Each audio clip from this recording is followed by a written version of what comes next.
Hey everyone, this is Roland here. Welcome and thank you for being here. And as I start, I want to ask you a question. And the question is this.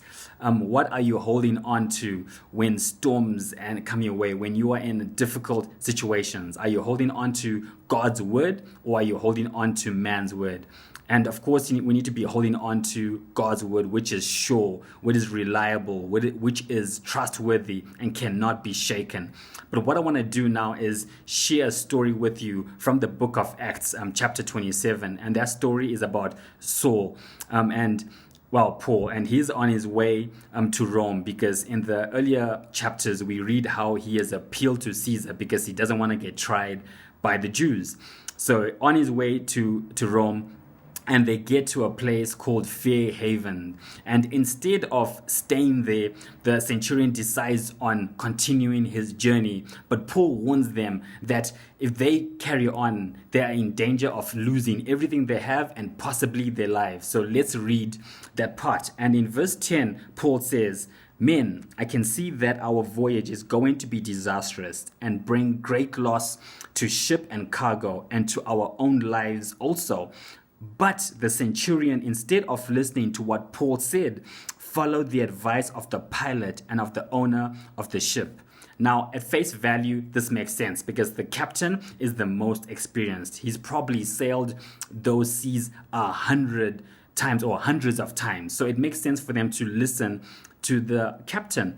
But like I said before, what are we holding on to when troubles come? Are we holding on to God's word, or are we holding on to man's word? And in this story, we read that as the centurion listened to the captain who was experienced, they suffered loss. They lost everything, and they were on the verge of losing their lives. And let's read everything that they lost. And let's go down to verse 18.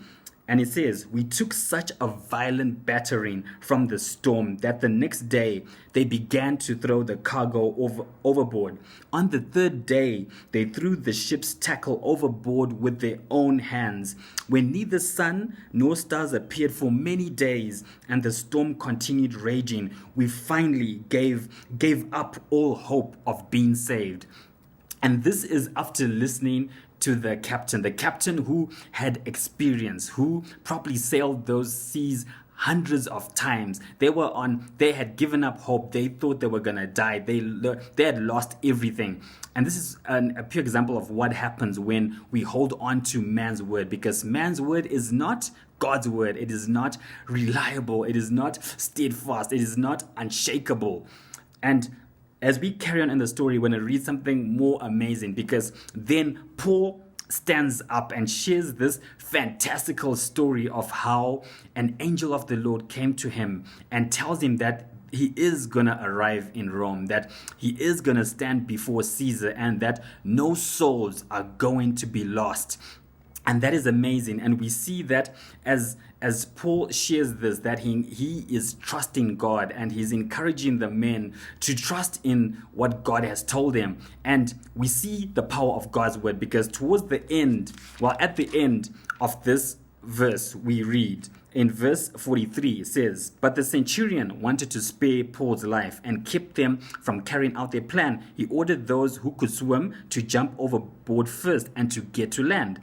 The rest were to get there on planks or on other pieces of the ship.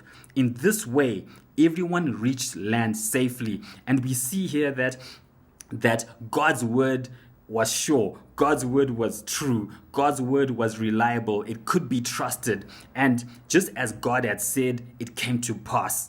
And like I said before, is that we need to be holding on to God's word, because we see clearly in the beginning, as they trusted in man's word, that man's word failed, and the captain's advice was not solid, and that they suffered great loss and they nearly lost their lives. But when they relied on God's word, it was trustworthy, it was reliable, and they got to land safely. So as I come to the end, I want to encourage you to hold on to God's word, because it is sure, it is reliable, it is trustworthy. And with that, I have come to the end of the post, and I will see you in the next episode. God bless.